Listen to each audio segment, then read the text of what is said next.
are 19 years old, and you are awake before the sun. The bakery is cold at this hour. You work the dough beside your father in the dark, the way you have every morning since you were 8. Your name does not matter. In 17 centuries, no one will know it. But they will know this room. They will know the shape of your oven, and the worn groove in the counter where your hands are resting right now. It is the 24th of August, in the year 79. You live in Pompeii. You have about 18 hours left. The city wakes the way it always does. Carts grind over the stone ruts in the street outside. A dog barks at the fish sellers coming up from the harbor. Somewhere above you, a woman is arguing with her husband about money. You slide the first loaves into the oven and count them, because your father does not trust you to count them. 81 loaves. They will still be in that oven when they are found. In your pocket there is a small wooden bird. You carved it yourself, badly, when you were 11. The wings are uneven, and one eye is cut deeper than the other. You keep meaning to throw it away. You never do. Her name is Prima. She sells flowers 2 streets over, near the theater, and she is not especially kind to you. That is most of why you like her.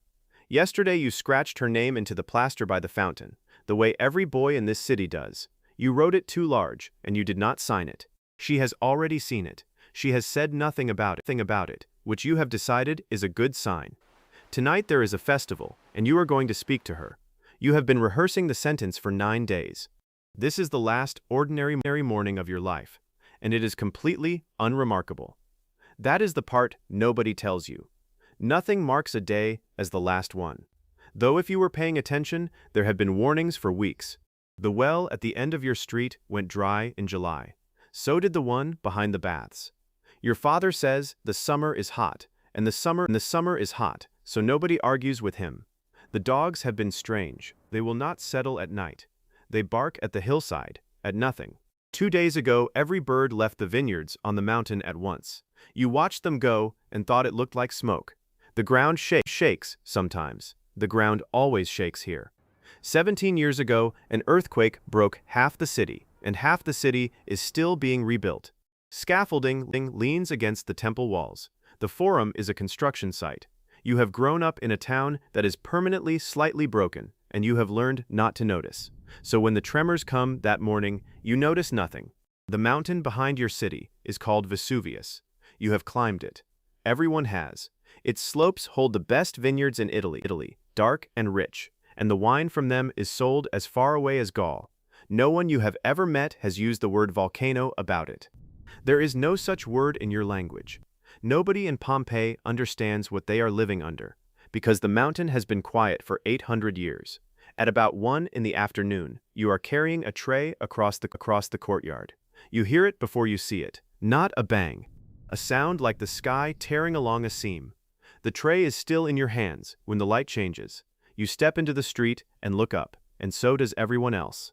Above Vesuvius, there is a column of gray rising into the sky. It goes up straight, faster than anything you have ever watched move, and it does not stop. It climbs higher than the mountain, then twice as high, then higher than that. At the top it spreads out flat and wide, like a tree of ash with the sun behind it. It is beautiful. For a few minutes, the entire city stands in the street and stares at it, and nobody screams. Some people applaud. Across the bay, a 17-year-old boy named Pliny is writing down what he sees. He will survive. His letters are the only reason anyone will ever know what this afternoon looked like. Everything you are about to live through, he watches from a safe distance and describes calmly. The column is 20 miles high, and it is about to come down. The first stones hit the roof a few minutes later. They are light, almost weightless. Pumice, white and full of holes, still warm when it lands in your palm. Children run out into the street to catch them. You catch one too. Then the sky goes dark, not cloudy. Dark, at 1 in the afternoon, as if someone has closed a lid over the city. The stones keep falling, and they do not stop falling. Your father makes the decision that kills him. He says the roof will hold. He says the safest place is indoors, away from the falling stone. He is right about the falling stone, and wrong about everything else. Most of Pompeii makes exactly the same decision. They go inside and they wait for it to pass. It does not pass. 6 inches of pumice on the roofs by evening, then a foot, then 2. The stone piles against the doors until the doors will not open. Roofs start giving way across the city, one after another, and each one sounds like a building being struck from above. At some point, you stop waiting. You take the bird out of your pocket, and you go out into the street to find her. You will not find her. You will never learn what happened to her, and neither will anyone else.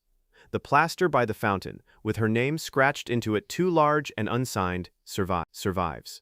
It is still there. You can go and read it. The night lasts 9 hours. You walk through a city you cannot see, breathing air that is mostly ash, over ground that has risen 2 feet since lunch. The roofs are gone. The statues are gone. The street corners you have known your whole life are gone.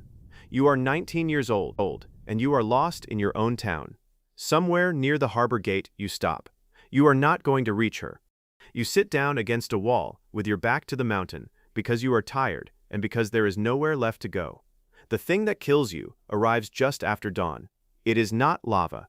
It is a wave of gas and ash coming down the mountain at 60 miles an hour, and it is 500 degrees.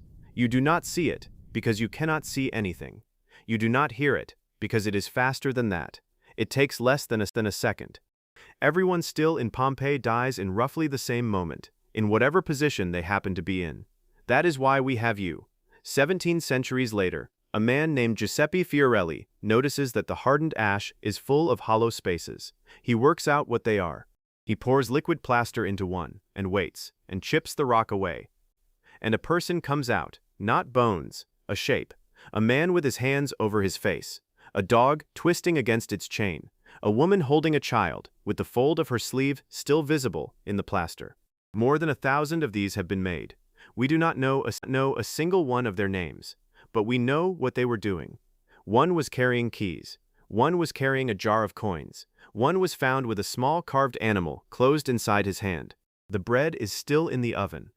81 loaves, black and light as paper, sitting exactly where somebody slid them in on an ordinary morning. Pompeii was not buried over a day. It was buried in an afternoon, in the middle of everything, with the shopping unfinished, the arguments unresolved, and the sentence you rehearsed for 9 days still unsaid. That is what Pompeii actually is. Not a ruin, a Tuesday.